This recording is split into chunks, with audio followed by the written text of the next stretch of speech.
Hey guys, it's Joe from GadgetryTech.com, and today we are reviewing in depth the Gigabyte AX370 Gaming 5 motherboard from the Aorus line. Now, as you can tell, this motherboard's already unboxed. There's already a CPU cooler mounted. I did an unboxing video already. I went through all the features, then I built the machine, used it for a while, and I did not like how certain things were left out or misrepresented. So I'm going back to do a new unboxing, if you will. We're going to go over all the features on this motherboard as far as the hardware configuration goes. Then we're going to spend another half hour talking about all the Gigabyte software that you can install. In another 20 minutes or so looking at the UEFI/BIOS configuration, ending with benchmark results, just basic experiences with this whole thing. So, as you can tell, this is a very long, in-depth video. In fact, I'm hoping this to be the most in-depth video you'll find on this motherboard because I am a very analytical person. I like to find every detail I can. So, with that being said, get comfortable. You're going to deal with listening to me for over an hour, or you can break it up into individual chapters. I will put in the description below each individual section that we're covering, if you will. So, my intro, unboxing, etc. So without further ado, we're going to basically take a close-up look at this board, talk about the I/O and all that stuff. So let's do that now.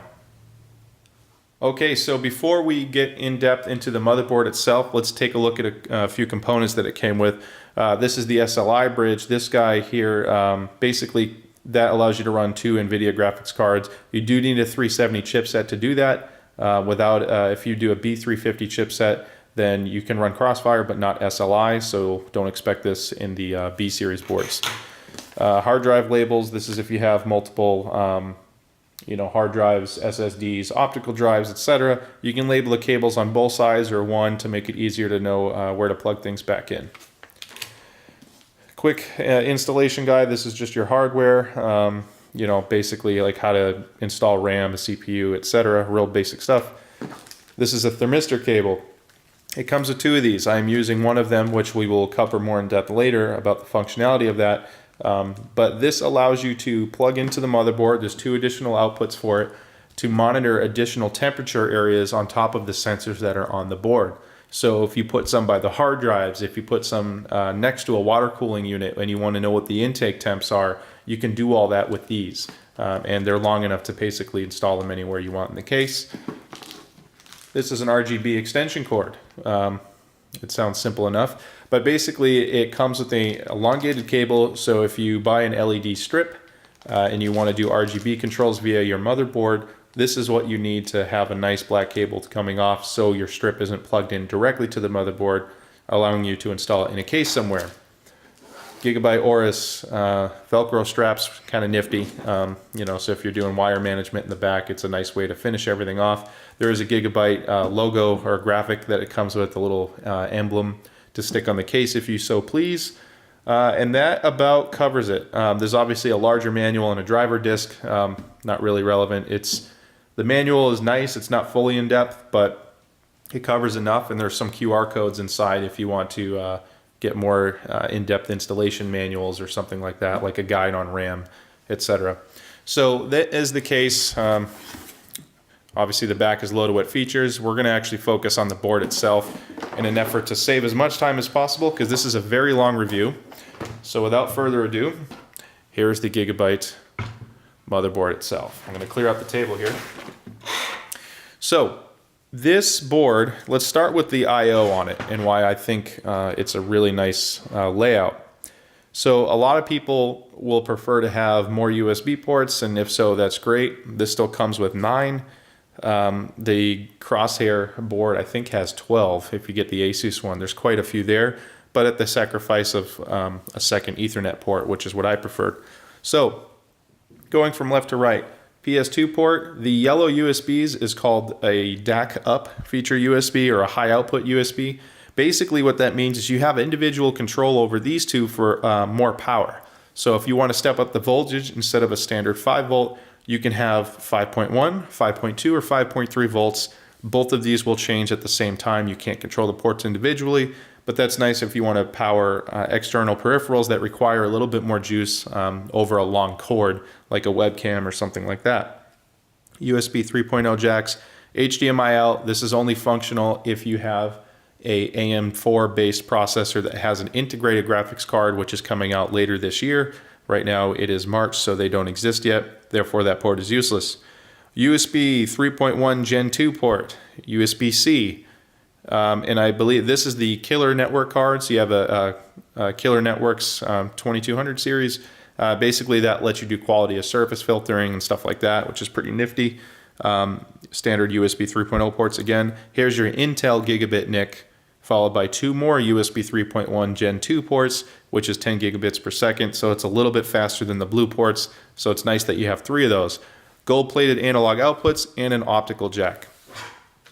Going up to the top here, the Aorus, and down here there are LEDs. So if you want the board to glow, this board will do that. RGB is the new big thing. In fact, we're going to try to get a close-up of this here. So I apologize if it's a little out of focus at first. This output right here is a LED or RGB controller. It's a standard 4-pin. It's not RGBW, but if you use the Ryzen 1700 or any AMD chip that has a stock RGB cooler on it, for example, you can use that header right there and the motherboard will control the lights. One thing while we're on this area of the board that's really interesting is the PCI Express slot. It's it's reinforced. It has the EMI shielding, as do the other full-size PCIX slots. However, the NVMe memory, where the M2 port goes, would go right below a very high-powered graphics card. So although there isn't a lot of heat that comes out of graphics cards on the bottom, most of it is expelled outward. This won't get a lot of direct air. So if you run very high temperature NVMe memory, that's something to factor in because you don't get a lot of cooling on it if you have a high-end graphics card. So with that being said, I would consider upgrading your cooling system to support additional airflow in that area, or maybe consider a different board or a different memory configuration. So we're going to put this down. That way we can focus in a little bit more and have less shake, because there's a lot of close-up stuff that we need to cover. So going from bottom to left. So on the bottom left, you have your headphone jack output for the front, headphone and microphone, which is nice. This is your, basically you have your BIOS switching. So because this has a dual BIOS, you can flip the switch and go to BIOS 1 or 2, which is nice. So if you jack up one BIOS and the computer won't boot anymore, or you've upgraded a BIOS and you want to test it out, you still have a backup to flip to. So always just do one at a time and make sure you're happy with it. Next to that is another RGBW output. This will allow your motherboard to control an RGB strip. So if you use that extension I showed you earlier, you can do that. This is for a TPM module. TPM allows you to add an external module that's 20 bucks from Gigabyte, but basically it lets you do BitLocker with a hardware-based encryption key. So that is a better, it's a little bit safer because you don't have to manage the key yourself. Without that key module installed, which is again 20 bucks online, you have to save the file on a flash drive or somewhere else and hope that you never lose it, or you can't decrypt the data if this computer ever fails. TPM module is kind of nice because it'll always unlock it and make it easy to see, and then you would save your recovery key elsewhere. USB 2.0 ports, there are 2 of them for your front panel, or a lot of CPU coolers now or other light kits require an internal USB header in order to be controlled. You can always buy splitters for them online to give you more, but it is nice that you get 2. This little LCD display, or LED display if you will, that's going to give you direct status of your motherboard as far as postcodes go. Once everything's running normally, it will switch to a temperature readout, so you know that everything is in order there. However, it's very important and useful for troubleshooting if your computer fails to boot. Right here you have 3 fan outputs. Basically, the advantage to these, the motherboard itself can control fan speeds regardless if it's a 3-pin or a 4-pin, which is really nice. The one on the right that says sysfan pump is a high current output, and that's going to let you control a water cooling unit with additional power and not have to rely on an externally powered device. This is your motherboard outputs for reset button, hard drive lights, etc. Very normal spot. That's pretty much where they all are. You can use that G connector that this thing came with. I don't believe I mentioned that earlier, but Gigabyte does give you a G connector to plug all the wires in from your front case into that first, and then you plug in one block to make it easier to install. So most builders will really appreciate that. So let's look at the SATA ports because it's a bit unique. All right, so I'm going to try to get the best lighting possible here. So you have, a keen eye will notice that you have 8 SATA ports, 2 SATA Express, and 1 U2. Now, if you use the U2 connector because you bought a very high-end, expensive Intel SSD, that is going to disable your M2 port on the motherboard, or slot, I should say. So don't expect to run NVMe memory plus the U2 connector. In addition to that, if you run an M2 SATA SSD, it will disable SATA port 3 on here, so keep that in mind too, that will go dead. Going to the USB 3.0 headers, you have 2 of those. Now these also support USB DAC up, so if you want to overvolt your front USB ports, you can. That will help again for signal loss and performance. Standard, power input for your motherboard, the 24 pin. This is a eventually replaceable strip to get different patterns because this is actually RGB. You cannot buy any different ones yet. I'm hoping to see that, or at least the option for people to customize them, so look out for that. Power button on the motherboard, really nice if the case is open and you're tinkering with stuff and you want to turn it on and off. You have an OC button, a CMOS reset, and a system reset. Now let's just confirm real quick because they are very close together. And reset switch, okay. So your white switch is the reset for the motherboard itself. The black switch resets your CMOS, clearing it. Now I had some BIOS issues when we were doing some overclocking, and even though I held that button down, it did not solve the problem. However, when I shorted the traditional CMOS pin out right here, let's see if I can get that in focus now. There we go. So down here at the bottom, you have your pins to short it out. You can hit those and clear the CMOS that way, and it'll hopefully unlock your computer if it's not booting up anymore. So let's zoom this back out.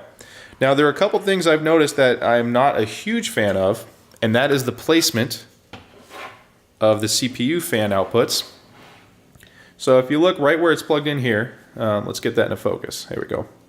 So the CPU fan is in a decent spot if you don't have a huge cooler. So if you're water cooling, that's great, but that is really buried. So if you have a Noctua, the D15 or DH15, whatever it is, that thing is massive and it'll go over your RAM and this side here.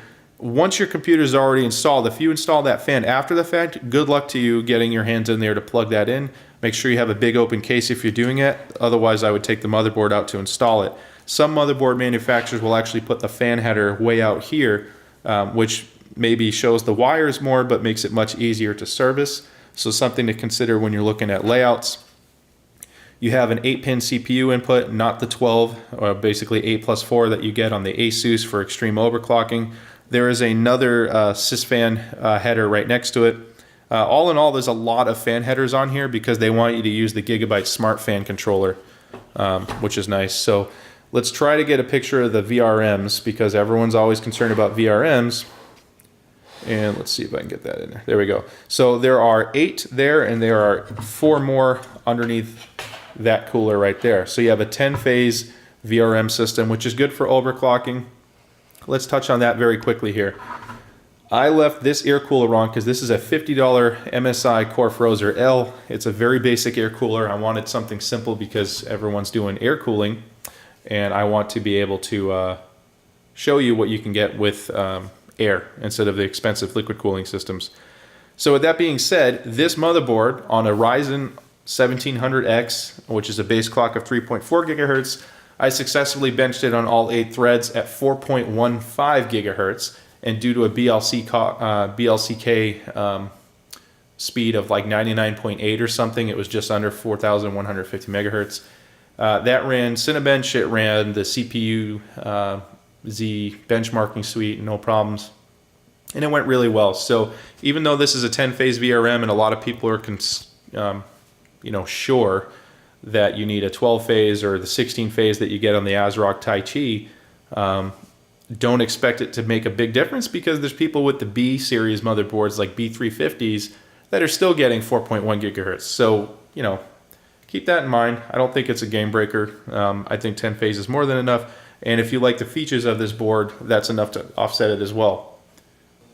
All right, so I know that wasn't the most traditional camera angle work for the unboxing. Part of the issue was because this big CPU cooler would be in the way, so I had to change the angle, and because of the cooling performance, I didn't want to remove it right now. However, I hope that covers a good idea of what the layout is of the board, some of the features, the placement of things, etc. It's a pretty well laid out board. The only concernable items I have is how high that heatsink or the chipset cooler is compared to the graphics card, and blocking the NVMe memory if you run into an issue of high heat. Aside from that, it's a well laid out board. It's been very stable. It's one of the few boards out of box that can hit 3200 megahertz, with current BIOS deployments, if you will, compared to the other brands. So without further ado, let's hook all this back up. We're going to look at the Windows software next, and then from there we can go into the UEFI and overclocking results. All right, now we're going to cover all of the software available on the Gigabyte CD that you get with the motherboard. This is the App Center. This is what happens if you choose to install every single utility that Gigabyte offers on top of the drivers. Not something I recommend, but in an effort to cover this review or this motherboard in its entirety, I decided to install it all, and then I will recommend as we go what to keep, what not to keep, and I will certainly do the same and only keep the essentials. So let's go in alphabetical order. 3D OSD is a tool that lets you see graphical output on games that you're playing, such as frame rates, temperatures, etc. And you can assign different games. So if I go to display setting, this is the layout of what it would look like. I can change the text color. Really nifty. CD feature, hotkeys, great. Apply to, these are the executables that you select. As you can see, I've tried a few just to see how it would work, and I've turned this on and off for it to function. Now I can tell you it did not function. I tried it numerous times. I tried administrator mode, I've tried through Steam, standalone executables, etc., and I cannot get it to display whatsoever. So I'm not sure what the issue is here. It looks great, and this alone is kind of nice for monitoring temperatures and stuff, but there's other tools that you can do that will include this anyway. So unless something changes or you have better luck, I recommend looking into other alternatives that offer the same features, such as hardware monitoring and stuff like that. So let's close this and move to the next one. At BIOS, this is a fairly basic tool, and I'll show you once this loads. As you can tell, every single program takes a little bit to launch. But at BIOS is kind of nifty if you want to flash your BIOS within Windows. A lot of people who have done BIOS updates tend to agree that you want to actually flash via a removable flash drive and boot to that pre-Windows environment to do all your updating from there. This is nice if you want to get a quick look of what your BIOS is, however, so without having to reload or reboot the computer into BIOS to see what version you're running, this utility is nice just to find out very quickly which one is on it. Of course, you update from server if you want to do a live check, update from file, save to file if you want to export your BIOS, which is something I strongly recommend. Even though this has two BIOSes, if you jack up this one, you want to save the state that it's in where it currently works, save to file, etc. Face Wizard, we're not going to go in here, but yeah, change the BIOS post image. I would not recommend that. All right, let's close this. Auto Green. Now this is basically a Bluetooth sleep function to turn Bluetooth on and off. I had to install a Bluetooth adapter in order for this to do anything, of course. However, if you're looking to stand by or suspend it, you can always put your computer in airplane mode or just pull the adapter out. If you like a graphical interface just to control your Bluetooth, this option is there. You can do it with Windows utilities or manual ways, like I said. So that's up to you, but this does work perfectly fine. It's just a matter of necessity. BIOS setup. So this is misleading because it's not actually a full BIOS. It is a very basic stuff your BIOS configs, and it lets you turn numlock on and off, etc. Now I mentioned the whole at BIOS before for flashing your BIOS itself being useful for checking the BIOS version. This too does the exact same thing, so you can choose if you want one over the other. ERP you can toggle on and off. You only toggle that on if you have an ERP qualified power supply. That's for additional reduction in power and power savings. Boot up, numlock, etc. All stuff you can do in the pre-boot environment, and that's all it does. Color temperature. I was actually surprised how well this worked because it's so simple. As you can tell, it loaded very quickly. All I have to do is grab this little red circle here and drag it to the right, and you can see the screen slowly getting way more yellow. At least I hope that's registering on the capture card, but if not, it is getting very yellow here. I'm going to leave it off for now and close this. But that one's actually fairly useful. USB blocker, it is a security tool essentially to disable certain types of drives or equipment or peripherals, etc., to work on USB. So it goes by a hardware type. Mass storage, I can disable flash drives, etc. Communication devices, I'm going to be careful here because I don't want to kick off something I'm currently using. Now this one's interesting. There's vendor specific, but there's no way to identify a vendor and tell it which vendor to block. So not sure how well that's supposed to work. And then when you hit OK, there will be a password that you're required to set. I refuse to because I will be removing this program, but that is another functionality this can do. Let's move on. Oh look, enter password blank. Cloud Station. Now this one is debatable if you want to use it or not. I can tell you with experience that there are other solutions out there that do what this does and more, but I do appreciate that Gigabyte is trying to give you a solution here. What you see here is not like an integration with social media. Windows 10 does that alone, but this is to create an account. And once you've created an account, you can monitor settings on the computer, such as overclocking, etc., which works in a very limited capacity, but you can install the Gigabyte Cloud Station app on your phone to control it. Now, I recommend looking at the Gigabyte Cloud Station app on Android, for example, to see what the reviews say, and you can decide from there if it's worth pursuing this. With Ryzen and remote overclocking, I strongly recommend using the Ryzen Master utility, which AMD provides, or doing it in the pre-BIOS environment. I do not recommend overclocking with a smartphone, even if it works or it doesn't, but this program is available to you. Cloud Station Server. This, even though it's called Cloud Station, it works very differently. It basically allows you to access your computer. There's your overclocking support for remote. If you have this enabled, let's see what this is. Computer does not support this feature. Oh, that's for Wi-Fi. Okay. Once you've created an account and the firewall port is opened up, you should be able to, in theory, see the computer on your phone. And if you do not, something is wrong with the install or the firewall. I find that it's a 50-50 chance of it working initially, or if it does work initially, be careful with future updates preventing it from working correctly. The coolest thing here, though, is most likely to me just the file browsing capability. Having this enabled allows you to see your computer, even if you're on a remote cell phone network and not on the Wi-Fi. There are alternatives that you can use instead, and when you look at some of the options out there like Pushbullet or AirDroid, those give you similar functionality and a few other features such as text notifications on your desktop if you want that. So this does seem to work. The interface looks nice, and there's your QR codes for your smartphone to scan. However, you again need to decide if that's a necessity to you or not. I tend to operate in the slimmest environment possible, so I don't have to have a lot of programs running, which hampers performance. EasyTune is one of the scariest things that you can have installed from Gigabyte. Again, it's a GUI-based overclocking utility, and as you can tell here, operating your system hardware outside of official manufacturer's specifications may damage your equipment, etc. We're not responsible, don't blame us. Very, very basic. I don't have Eco, I don't have auto tuning available. I have default, which I'm running right now just because I wanted to do some other tests, and then OC, which has a very basic overclock.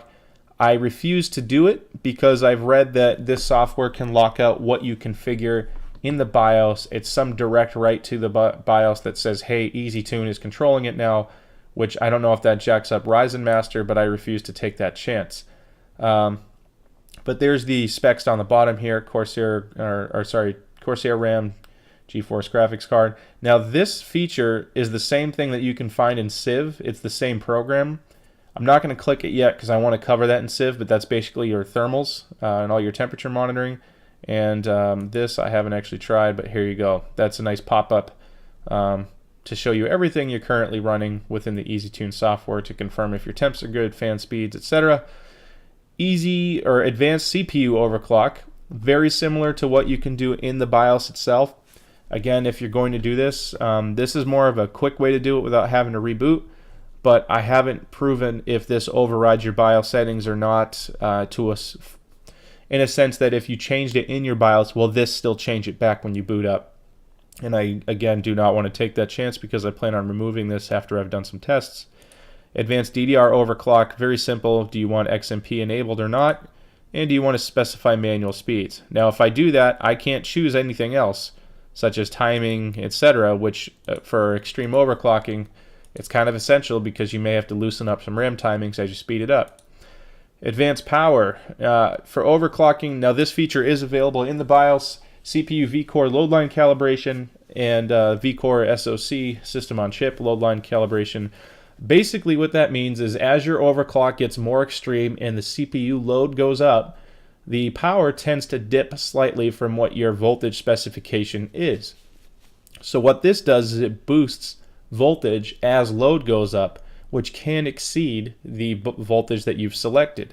So if you have a 1.35 volt overclock and at 3.9 gigahertz it's crashing, maybe you want to mess with the load line calibration first and set it to medium or high to see if it still crashes.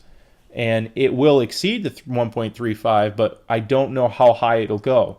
Because of that, if you're already running extreme voltage such as 1.4, 1.45, I would not recommend adding any extreme load line calibration because it might push it beyond the threshold that is safe for the CPU. And then hotkey is if you want to hotkey switch overclocking profiles. Not sure how often you'll want to cycle back and forth, but it is a feature there that works. Now, I've heard that this does work. If you start changing settings here, it will apply. Again, I just don't know if that releases settings. And there's the check mark, retain overclock settings after reboot. Maybe that's something that you want to avoid clicking on, but you can set it here. Come on. So let's close this out and keep going in an effort to save you some time. Fast boot. I have this enabled in the BIOS right now, but for some reason, if this will ever load, that's kind of ironic that the fast boot program is not launching here. Let's give that a second. There we go. I have it enabled in BIOS right now, but here it says it's disabled, even though I'm running this as an administrator, so I'm not sure where the disconnect is. Do not click this button because there is no warning, but the second you click this, it will shut down your computer and boot into BIOS. It does it successfully, so I can say for sure it will work, but it does not care if you have stuff open in the background. I lost several items as a result of testing, so in an effort to save you that same pain and frustration, don't click this. It's red for a reason, right? So just wait until you know for sure you want to reboot into BIOS. It is nice if you want a quick way of getting there. But this is a whole application just to turn fast boot on and off. No idea why BIOS setup and app BIOS are not in the same one program as this because it's just one more feature in the BIOS, but there it is. Game Boost, which is basically a graphical task killer. If I have this turned on, and I'm not going to yet because, okay, so it's not yet. I do have XSplit recording right now. But if I select one of these icons, set block and hit go, it instantly kills that program and it will essentially free up resources, etc. And then this will change to a revert or Control-Alt-R at the top there. And if you click revert, it will unblock that process. And if it's set to auto start, it will. Otherwise, it may not start on its own. You may have to manually. So that's that. Again, think of it as a task killer with just a quick go button instead of right click and task. RGB Fusion. Okay, so there are 3 utilities coming up that I strongly recommend, and I think Gigabyte did an amazing job with. This one is one of them. Now, this actually is available in the UEFI, which I will show you or have shown you in the UEFI section. But here I can change a lot of the lights on my motherboard. Now, because I like to show you some cool stuff, I'm going to show you what I have, which is a webcam inside my case right now. And that is monitoring the RGB strip by the RAM. Everything else is lit up. It's just obviously very difficult to have a camera inside the computer and be able to see everything. So that spot's safe. But I want to show you something cool. If I click blue, you will see that it's instantly changed inside. There's no 10-second delay. There's no restart to apply or any of that nonsense. It just works. If I click on color cycle, it will start working immediately. If I click random, it will work. Music will work, provided that you have your sound card working correctly and it's playing audio. But these are all easy set options, right? So I can change any spectrum I want. I can go to static. Let's pick pink. Let's go to light blue. And again, I'm using a webcam. I tried calibrating it so it might get washed out, but the color is very, very good on the motherboard. Advanced mode will let me change individual sections of the board. Every post point here is an RGB section I can change. There is quite a few options here. So there it is. I'm on that now. I can set it static, custom, flash. Let's go to the one we can see. And let's make it flash. There we go. It's flashing perfectly, which is excellent. I'm going to change it to white and flash it in white. So, peripheral devices LED, that's pretty cool. Apparently you can change other things as well. So it will detect the DDR RAM if you have LED RAM that's controllable, which is awesome. I do not at the moment, but that is there. Apparently you can import additional utilities or devices to make it work. File name, and it's XML. Okay, so that's if you want to just import a profile for your lighting configuration and stuff like that. I'm going to go back to basic and end this part on one last thing here. Oh, the brightness is nice too. You can click on it and it'll change. Now, one thing I want to say with regards to the controls, if you have a motherboard, or sorry, a BIOS crash and your computer restarts, let's just say you screwed up overclocking, it's not working well, your motherboard will eventually reset itself. Whenever it resets itself, it changes the motherboard lighting to red. So that's a quick indicator if your board reset or not. With that being said, if you can help setting it to a different color or even a pulsing red or something aside from a stock solid red on the whole motherboard, you'll have one nice thing is you have a quick indicator now if your motherboard's crashed and reset itself, because the RGB settings get reset as well. So just a little tip to help you with keeping an eye on things. Oh, cool, I can do a password. Oh, and this right here, if you're on the LAN and you have the Gigabyte RGB Fusion app installed, which I do, if you set a password and authenticate and your firewall's letting that traffic go through, you can control this from your phone. Again, if you're in game and you want to change it or do something, that's cool. You can do it here or in the cell phone, but that's an option. So RGB Fusion, very strong recommendation to have installed because it works extremely well if you use Windows. If you use Linux, you can just do it in the BIOS and you don't need to worry about using it. The BIOS is obviously just an extra step and it doesn't have as high of a resolution, etc. So this program I absolutely love. System Information Viewer. There is one huge bug that I'll get to towards the end, and that's up here. But this does work very well. I can look at my RAM that's installed. I can see the speeds it's running at, etc. This is not the most accurate, but it at least shows me the correct equipment. Now, SmartFan and SmartFan 5 Advanced are the best things about System Information Viewer. I can go to full speed and make my fan spin up very quickly, which it now has done. And that does the CPU fan, all of my case fans, etc. Or I can go back to standard to keep the noise down. Now, Advanced is my favorite. And what that does is you can choose custom profiles. Now, what I've noticed is it kind of jacks up. When you click on Auto and go back to Advanced, it messed up my mapping, right? So it's not exactly the linear speed that I was going for before. So I'm going to just adjust that a little bit now and keep the noise back down and hit Apply. And just like that, select all. Now my computer's quiet again. It doesn't do it to all of them, which I thought was funny. If you notice, all these stayed the same. But the one up top is high. Now the only thing I can think of, if you notice, it says pump, right? So this pump didn't change, which is good. But this pump fan header went to max because I think it wants to default run your water cooling pump on high. There are different outputs on the motherboard, and some are better suited to power a water pump because they have more current. So the profile gets messed up a little bit. Now, what I love about this, though, let's go to one that has a different fan, okay? So we have the fan is located here, but it's using the jumper that's right here. So if I click on that jumper, there it is. You can see the fan at the bottom. This is what I love. I'm telling it right now that the fan that was on this jumper is at the bottom of the case. I can change it to the top, the back, the bottom, etc. It doesn't change the way the fan works, but it's telling you where it is so you understand where it is. Now, with that being said, on the right, I can choose which temperature sensor I want to rely on to control my fan profile. Now, not all of these are available depending on what jumper I use, but because there are different temperature probes all through the motherboard, I can select which fan controls it.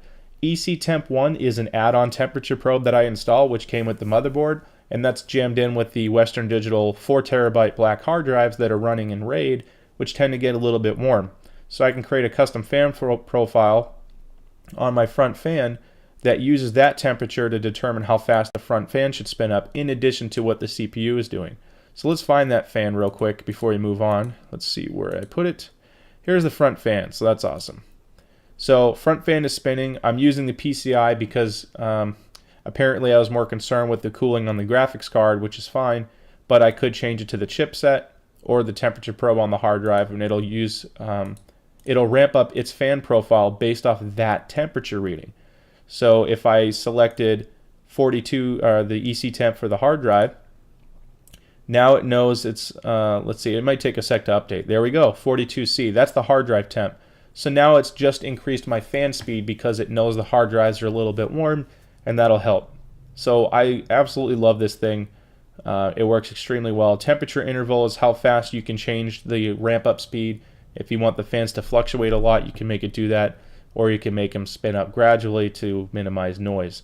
Calibrate will change all the fan speeds individually to see how the fan affects chipset temperatures on the board, and once it determines which fan cools what the best, you can adjust that, and it'll have like a default profile. So, and I just realized I still have this motherboard light on the corner here, so I apologize for the that webcam cutting off some of it. Let's get rid of that now and keep going. So system alert, you can have it give you warnings if you exceed certain thresholds. I have this one turned on if I pass 84C, and this does not take into account the temperature offset of the motherboard, of the processor, I should say. So with the Ryzen CPU on the 1700X and 1800X, there is a 20-degree temperature offset, and I believe that applies for the 1600X, but you'll want to research that. I'm not sure.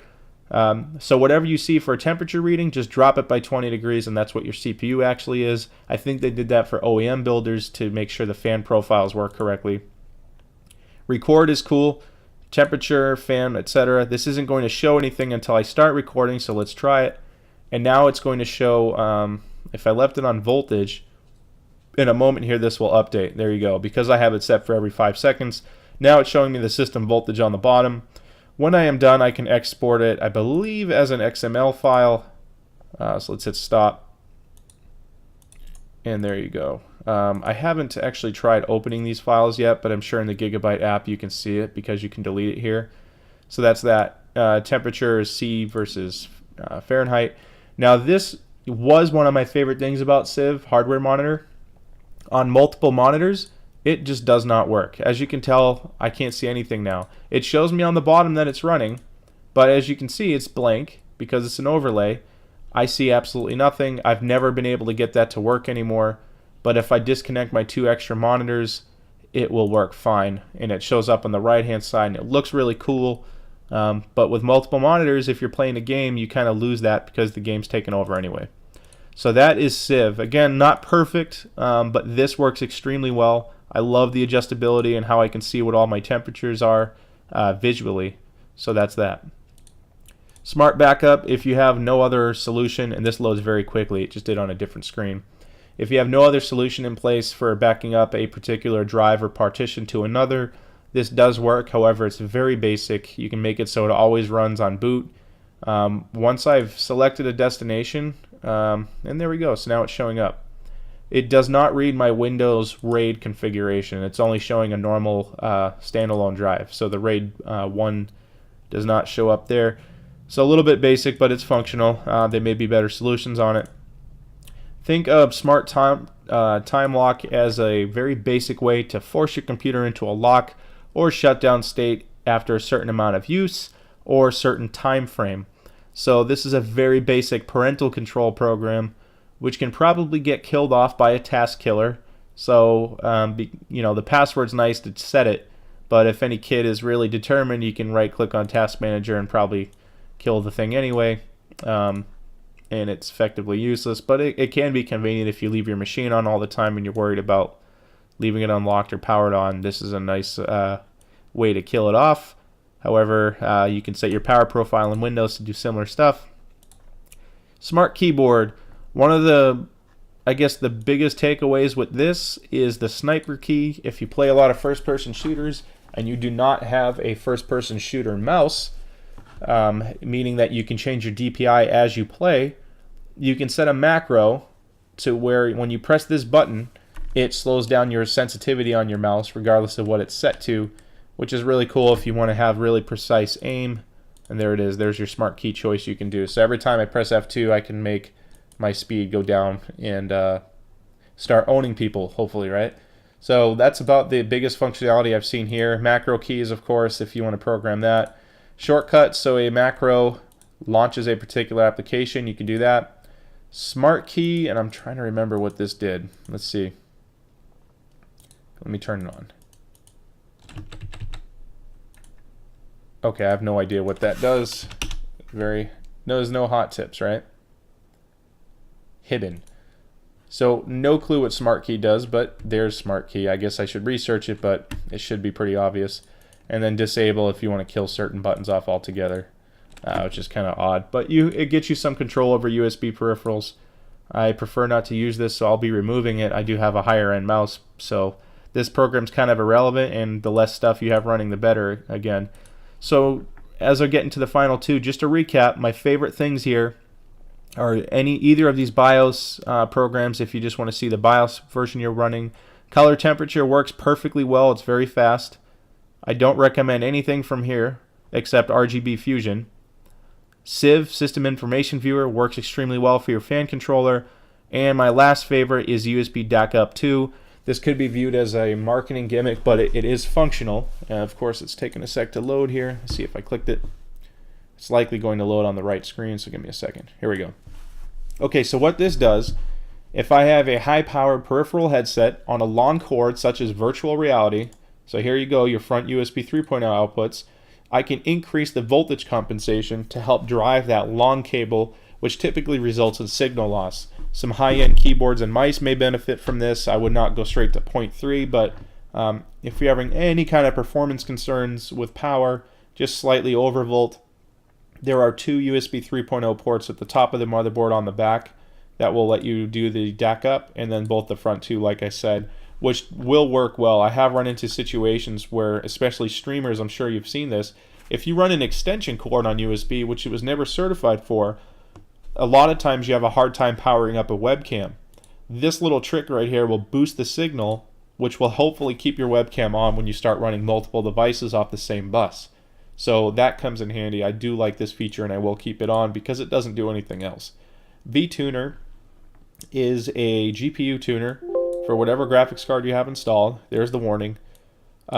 Because the on-screen display does not function correctly and some of the other overclocking utilities don't function correctly, this is a very basic utility, and I'd recommend something like from EVGA or MSI's, like the Afterburner software, etc., that gives you more than just basic control. However, this will let you overclock your graphics card in a very simple sense. And if you're trying to have, one program manager handle everything, this is a good option for you, and it will work. There are just more capable utilities out there.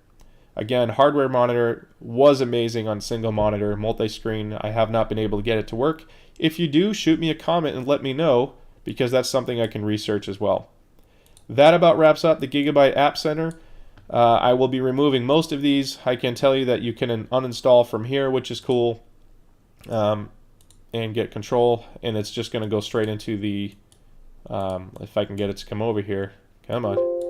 It went too quickly. Do you want to remove it? Yes. And there you go. So that wraps it up. Thanks for checking out this part. We're going to move on to something else now. Alright guys, welcome to the Gigabyte Gaming 5 BIOS. Now this is going to be very similar to the Gaming K7, which has a couple extra features, and I think we'll see the difference here if it shows that field or not, but let's dive down into every feature on this board and hopefully answer any questions you may have. So I'm going to hit enter on advanced frequency settings, which even though it says advanced, it's fairly straightforward here. CPU clock ratio, I can't hit enter because it doesn't do anything. So I actually have to highlight CPU clock ratio and then just keep hitting the plus key until I get the ratio I want. And I'm just going to hold it now. Look at that, so fast. So this is kind of cumbersome, but it does let you go in increments of 25 megahertz, which can help offset the BLCK or lack of control you have with the Gaming 5. The K7 will have that feature, so you can fine tune it even more. But here I can specify my overclock frequency. Now, advanced CPU core settings, it's kind of odd the way this is laid out, but let's go down through each one. This is where you have to go to enable virtualization. Now, if you like to do a lot of overclocking and you occasionally get a hard lock and your system reboots, this will disable again by default. So if you like using your computer for virtual machines and you happen to also be the same person that likes to overclock and play games on it, anytime your motherboard resets, just make sure you turn this back on, or you will see a big difference in performance in VMware or VirtualBox, whatever you may use. Core performance boost. That is your individual core boost if you have an application that doesn't require all 8 cores and 16 threads. Anytime it can scale down to less cores at higher frequencies, it will do that. So leaving it on auto supports it. Disabled will make it so they all act as one. Cool and quiet function is your power stepping across the board. This allows the processor to spin down from your 3.4 or whatever frequency you set. It'll drop down to, let's say, 2000 megahertz for one core. Another core can go up to 2600, etc. It does step them up and down separately. So that's cool and quiet. SVM we already covered. That's virtualization. Global C state. Oops, I went down too far. C state control enabled, disabled. SMT mode. This is really popular on the forums right now for enabling and disabling to get different performance results. This is how you do it in the Gigabyte BIOS. You click on, let's say, escape a couple times, advanced frequency settings, advanced CPU core settings, and then go down to SMT, and you can set to disabled. What that effectively does is it disables simultaneous multi-threading, which disables the additional thread per core, making the machine only see 8 total cores, not 8 cores and 16 threads. Down core control. This is actually really nice. And actually, now that I see this is something I really want to test now, because with the Ryzen 5-core or 4-core system coming out, they, with the CCX clusters, are doing 2+2. They're not doing 4 and 0, which is what the Ryzen Master overclocking utility does if you disable 4 cores. So if we want to force 2 cores per CCX cluster to do some testing, I can do that. This might be good for people who want to get some high frequency overclocks to see if that makes a difference. But either way, this is a lot of control over the core functionality. I think that's excellent, and I forgot that it had that feature, so that's a pleasant surprise. Otherwise, leave it on auto to leave all 8 cores turned on. So let's hit escape. Extreme memory profile. This is where I can set to enable and check it out. It works, and of course I hit escape, right? System memory multiplier, if you have it to auto or profile 1 enabled, it runs whatever the XMP profile is on that RAM. I bought 2667 RAM because of the impending DDR4 price hike. I got mine much earlier than the Ryzen launch, only to later discover the performance deltas when you go to 32 and 3600 if you're lucky enough to get it to post. I can say that with XMP enabled, it will post on the Gigabyte board no problem, and it seems to be one of the only launch motherboards to support 3200 speeds out of the box with minimal fuss. And that's on several different BIOSes, although with compatibility changes, you may find that the older BIOS might work better for you than the newer one. Hitting escape. Advanced memory settings. This is where you can fine-tune your system memory, if you will.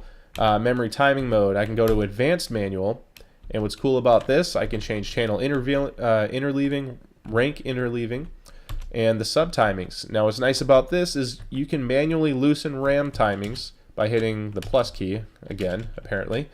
And by allowing looser timing, you can run a higher frequency, which affects the Infinity fabric on the processor, basically the interconnect between or part of the interconnect system Sorry, let's reiterate that. The interconnect system between CCX clusters is part of the Infinity Fabric system itself.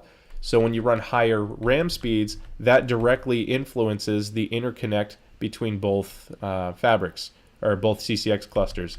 So a higher speed at lower latency, or higher speed with looser latency, may enable some additional performance, but at least you have that ability on the BIOS to get that extra control.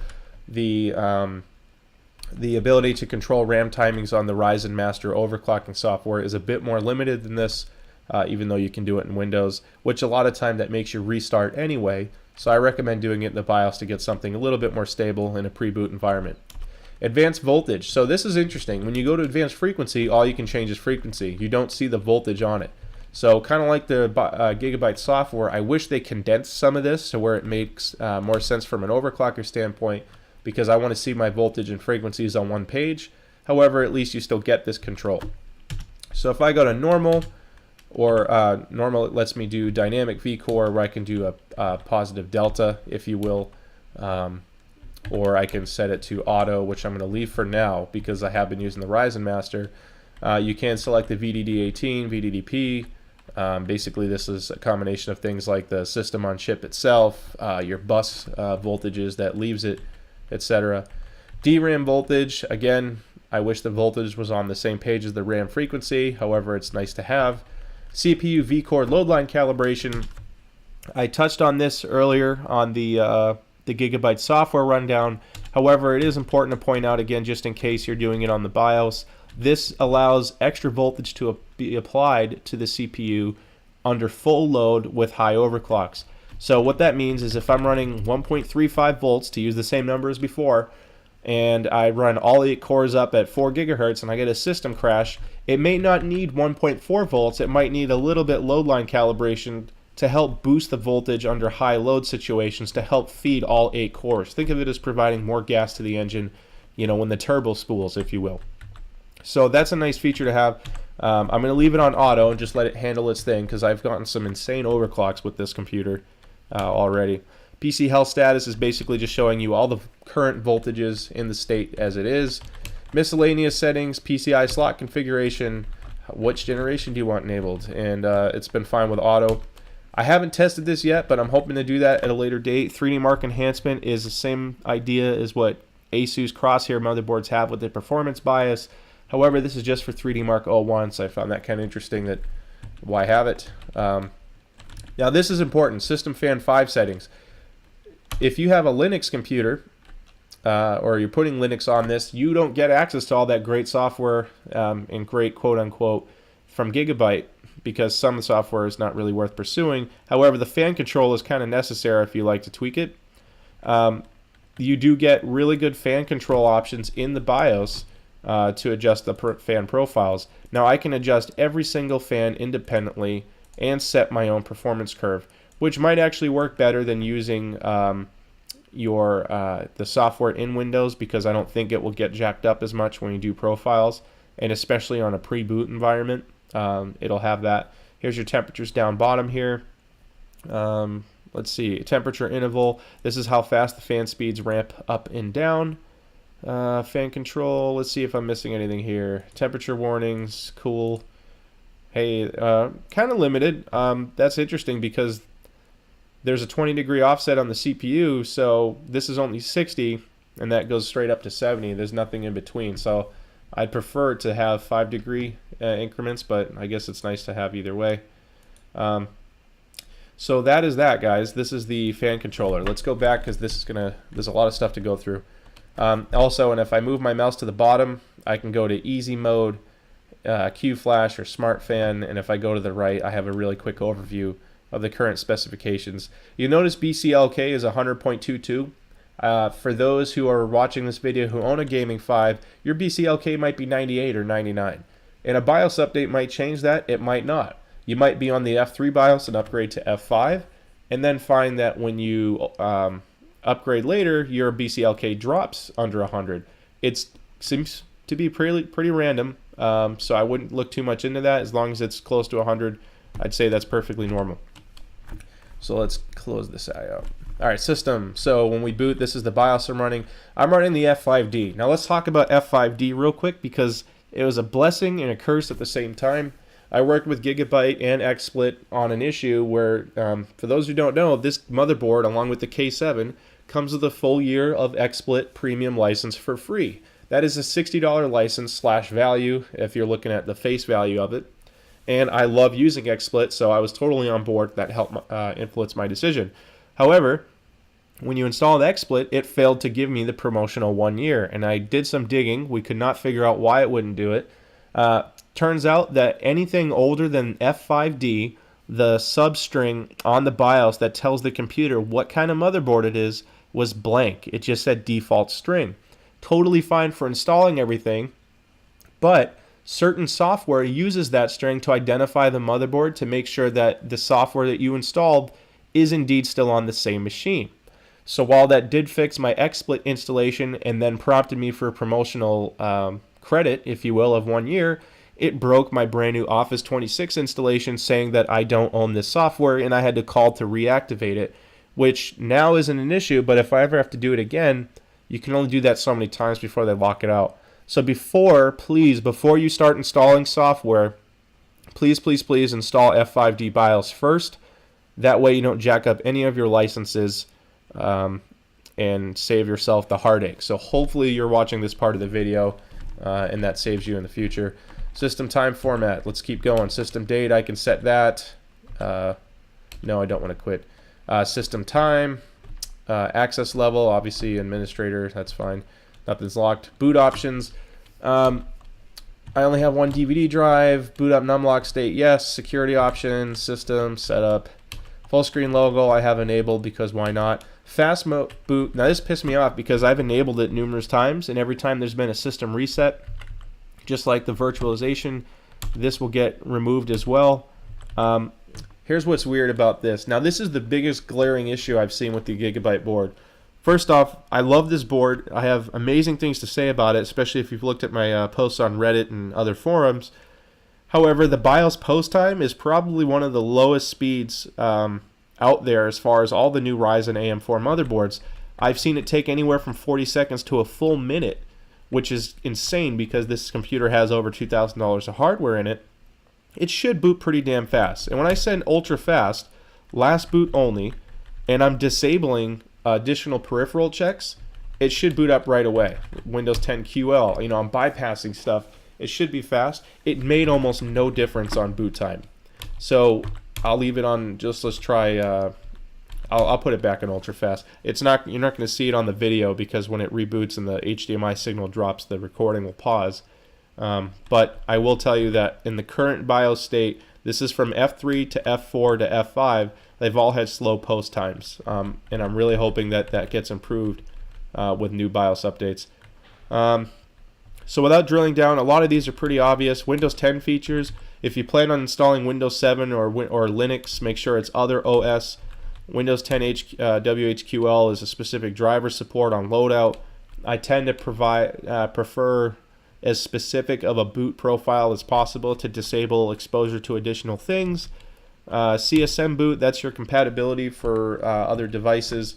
If you have a Windows 10 bootable flash drive that you created, I strongly recommend having CSM enabled. Otherwise, it probably won't see your flash drive, and you'll be wondering why the hell you can't install Windows. So I tend to configure my BIOS before I install Windows, and that's just something to consider.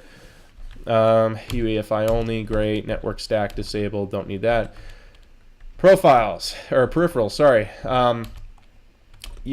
I haven't drilled down on turning all of this on and off to see how it affects the way Windows works. I can tell you how it affects other platforms.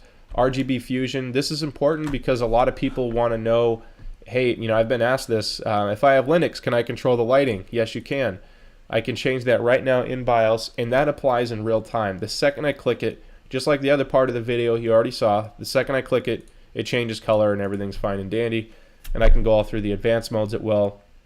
Notice you won't see the audio support, which how can it tie into your Windows driver sound card or your sound card drivers to do the music mode. So that's the only feature that you miss when you control through BIOS. Legacy USB support, that's pretty straightforward. XHCI handoff, not so relevant right now, but on certain builds of Linux. And this is a prayer, if Mac or Apple ever decide to do Mac computers with the new AMD Ryzen chips, because of their performance, a lot of the Hackintosh builds require the XHCI handoff is enabled to support booting into Windows and OS X and going back and forth. So that feature is there on this board, providing a good long-term term support if you decided to eventually do your own Hackintosh, if they ever support AMD. DACUP, if you don't want to install that DACUP software I covered on the Gigabyte software section, here's where you can do it in the BIOS. I love this feature because, and it's going to prompt me every time, so it's kind of annoying. There we go. So if you enter on this one, you do get a submenu, unlike some of the other features on the board or of the BIOS. Rear USB, self-explanatory, boost the voltage up. Front USB, same as what I covered earlier. You can do all that in BIOS. Let's go back to normal because all my stuff has been working fine. Trusted computing, enable, no security device found. This is one of the few motherboards I've seen that has a TPM chip that you can install separately. The Gigabyte TPM module is about $20. You can find it on Amazon. And what that helps is it's a hardware-based token to do BitLocker encryption on your computer and not rely on a software key that you store on a flash drive or another file that could get lost or corrupted. So I love that you can do that. I should get that module because I think BitLocker is very good if you're worried about drive encryption or exposure. If your computer is stolen and someone takes the drive out, BitLocker basically secures the entire drive. So if that TPM module is not present, i.e. they take the drive out, you can't read the data. No PCI SATA controllers present. That's pretty obvious. Chipset SATA or RAID or AHCI or RAID. If you enable RAID, do it before you install Windows. If you run AC or AHCI, then switch to RAID. Windows 10 is going to fail to boot. So select that first. SATA port enable, awesome. IOMMU, this is for your, I'd say more of your advanced virtualization. That supports hardware pass-through without impacting system resources as much. SATA ports, that's just showing you what's plugged into what. My boot drive, always try to put your boot drive closest to 0. That's just a natural preference that I've suggested.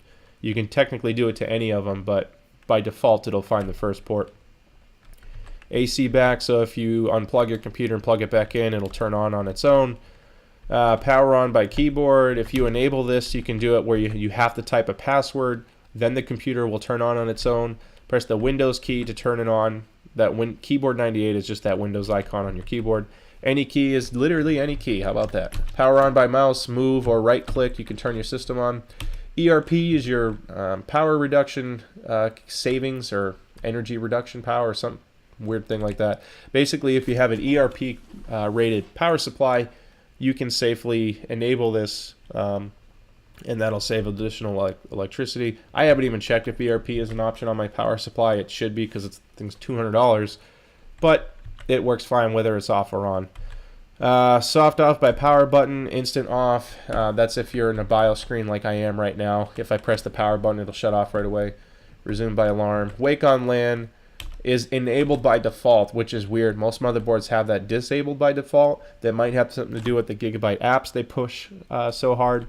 But you can disable that if you're concerned with security or you share your network with people that you don't fully trust. You don't want them to turn on your machine without your say-so. So that is the BIOS/UEFI. I hope that covers all the features that you were curious about, and if I misspoke, I apologize. I went through that kind of quick. But please comment below on any questions with the BIOS, and that wraps up this section here. Thanks. Okay guys, so I just want to start off by saying this part of the review is actually, it's been recorded quite a bit after those last few videos you just saw. I ended up moving and some things were a little too busy for me to work on this. So things have changed, new software updates have come out, new BIOS releases have come out, and it's actually changed the characteristics of the board. And my software experience has changed. So let's start with that. First, I did discuss in depth all of the Gigabyte utilities you can use. I recommended some and also recommended some to avoid. Now, I've actually had more problems creep up over time just by using it, and part of that includes my favorite program, which is Gigabyte Civ, or System Information Viewer. So I did some research, and one of the responses from Gigabyte was to uninstall System Information Viewer and App Center, reinstall App Center, then reinstall System Information Viewer, and that should fix the problem. I haven't confirmed that yet, so we're going to do that live on this review, just so you can see what I'm talking about in case it doesn't work. So I have removed everything from Gigabyte, and I did validate everything is listed under Gigabyte as the publisher. So if you go to Control Panel to remove things to do a repair, remove everything in there. Now the reason why I'm showing you all this is because even though I removed it, there are still things left behind from Gigabyte. Normally this is pretty normal with some uninstalls, because if you click on things like App BIOS, you're going to see a .ini file. These are just configurations, so if you were to reinstall the same program, it will preserve the settings that you had prior to removing it. Now the downside of that is if your settings or one file that was corrupt is what caused the problem, you're simply inheriting that same issue when you reinstall, so it's recommended to delete all of it anyway. The one thing I did notice is not everything is fully cleaned up. It's not just config files. It actually leaves behind some executables and DLLs, which is completely unnecessary because you're supposed to remove the software in the first place. So I wanted to show you all this because if you navigate to Program Files x86, if you're starting over, you're going to want to remove everything here so you can start from scratch. G-Cloud is another animal we're going to discuss here shortly because I noticed a lot of things I wasn't too crazy about with that, but we'll save that for a little bit. So I'm going to delete everything in this folder. So let's wipe out Gigabyte. Yes, it's okay to delete. Okay, so now that's gone. Now I usually recommend checking the registry because this little bastard here decides to pop up quite a while. And I've already removed 4 of this same type of entry. I think it gets re-entered every time the App Center updates itself. It creates a new registry entry for checking updates. I can tell you that even when I had no updates to install, every time I rebooted, I had a pop-up saying you have updates available. So if you're going to have that same issue, just simply disable the Gigabyte software on startup, anything from Gigabyte, if you don't want to see prompts, and it'll block it. It comes from the G-Cloud and the App Center.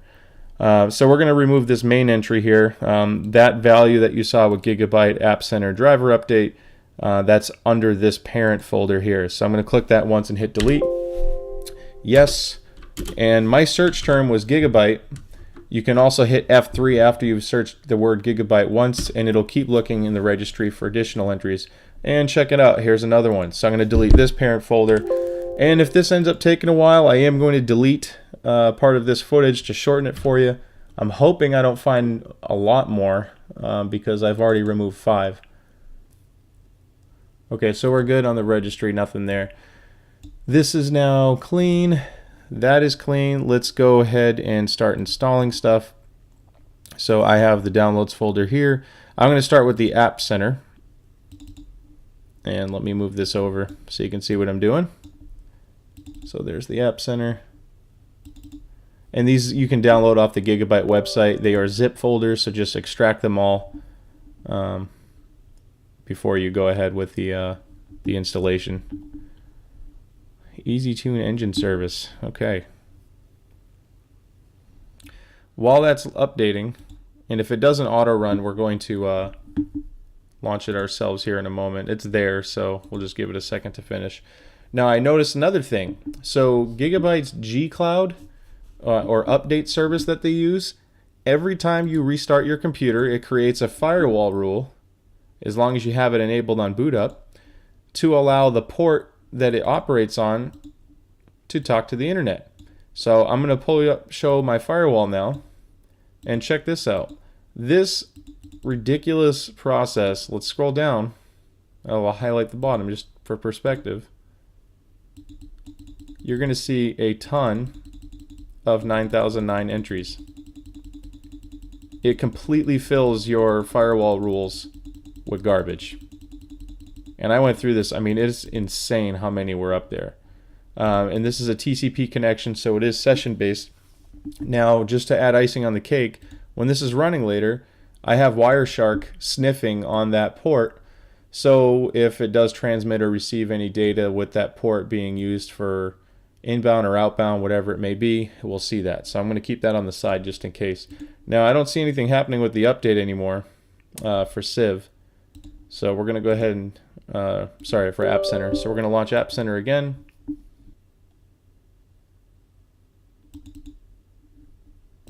Check it out. So the App Center is now running, and you notice this top part matches the strip that's on the Gigabyte Aorus motherboard. So I thought that was kind of cool. That is nice that they did that. I did also find that you can change themes, update schedule while boot, maybe reduce this so you don't get annoyed with it, or turn it off completely if you just want to check it whenever it's convenient. So let's hit OK, and check it out. There's lime green. So I want to try something. We're going to look at the updates here. All right, Civ B16, and the one online was B16 too. I don't know the other version of this, but slightly different file size. Let's try the one I just downloaded online first. We're going to close App Center because I don't want it open while I'm adding a program, just in case that's another glitch. And of course we do have to do the restart. So we're going to come back here in just a moment and continue. Yes, we're back. We did the reboot. I launched App Center, and here is Civ. It's finally present. If you notice on the bottom right here, this little icon, if you could see it popping up, that changes color with whatever theme you pick. So if you change it to green, it's no longer red down here. That's green too, so that matches. Just something to keep in mind. I clicked on Civ, and we're going to hope for the best. Now, it was always delayed. Hey, look at that. System will calibrate fans. This is the first time I've seen this work in over a month. So the full cleanup did work, and now it's doing a fan calibration. I think I discussed this earlier, but basically what this initial calibration is doing is it looks at all the sensors on the motherboard. It spins up one fan output at a time on max, and it determines how it affects each sensor on the board. That way it can guess where each fan is located on the case and apply the appropriate cooling profiles automatically, which is incredibly efficient. Now you can tune this and modify the location yourself. You can also manually specify what sensor it feeds off of, which I mentioned earlier. But this calibration thing is nice because it really gives you a good baseline. And when most people don't mess with stuff like this, it's nice to know that the motherboard's doing what it can to give you optimal cooling without any intervention yourself. Now, one thing I can say, the information like the temperature probes that show up on the right side of the screen, which is right here, this has never worked on multi-screen since the beginning. So I'm praying that these updates finally fix that, because it's one of the only ones that gives me a really good VRM readout. And unbelievably, these updates fix that too. So it just popped up on the other screen, and here we go. Now that you're not going to see the CPU clocks go above 3400. I capped it at that for now, just because I don't know. I don't need it at the moment. But here we go. Here's the VRM MOS, which is your the MOSFETs themselves. This is the stuff you have to monitor to make sure it doesn't get too hot. Anything under 75 degrees centigrade is totally safe. So if you see that go up there with extreme clocking, try to shoot for around there. Peak temperatures in the 80s is okay, but I wouldn't do long-term workloads that high because that can damage the motherboard. I don't think that'll be a problem. The heat sinks are pretty freaking massive on this, so that shouldn't be an issue. I did notice my RAM got reset with that, so we'll have to fix that later. But so good news is that System Information Viewer is working again. Now when we do these updates from here, I feel better about the rest. I just really wanted to get the latest ones off the Gigabyte website. This is the F6C BIOS that I'm running right now. There's the F6 BIOS is officially available, and that has the microcode update for more RAM stability, along with a couple other tweaks you can make to your RAM in the advanced BIOS settings to basically determine how chunks are allocated to it, and if you want to ignore the 1T versus 2T command rate on boot in case it's affecting gaming performance, stuff like that. So that is about it. Now I can tell you that the Google or the Gigabyte G Cloud update service is not running because I don't have G Cloud installed anymore. So all those rules that I showed you are useless. I'd recommend deleting them if you had that same issue after installing the software. This particular update, I have no clue what port that's reaching out on. I can try to check for you while this is looking, and that will be it. So let's switch here. Okay, so just to entertain you for a minute, because no idea why this is taking so long. Frankly, I don't really care because this thing is working. And that makes me super happy that I have hardware monitor again. So when I look at the packet capture, I can tell you, oh look, it finally loaded. It's checking right here where Gigabyte USA is, or Japan apparently. It's looking, so it starts there. Maybe that's why it takes so long to get the initial update check. And that's where it reaches out. It downloads it via FTP. The 21 is FTP. So it is an unencrypted initial inquiry. Let's see the response. We did the updates. I don't see anything too alarming here. That's pretty normal. FTP servers are how you get the stuff in the first place. So we're going to take this out of here. I'll probably delete some of that, so I apologize by going too far off the beaten path here. So that official fix did work. Remove everything, clean up your computer, start from scratch, and now you have the latest and greatest as far as temperature monitoring goes and all that. I do want to reinstall a couple tools. I did still like the RGB Fusion software. Obviously it's nice to change the colors on the board or make it go dark in case you don't want them on at all. And then my other one that I liked a lot was the DAC up, USB DAC up, so I'll reinstall that if I can find it. Okay, so I just deleted a little chunk of video because I didn't want to waste more time here, but the USB DAC up is not listed inside the App Center for updates, so you do have to install that manually off the website.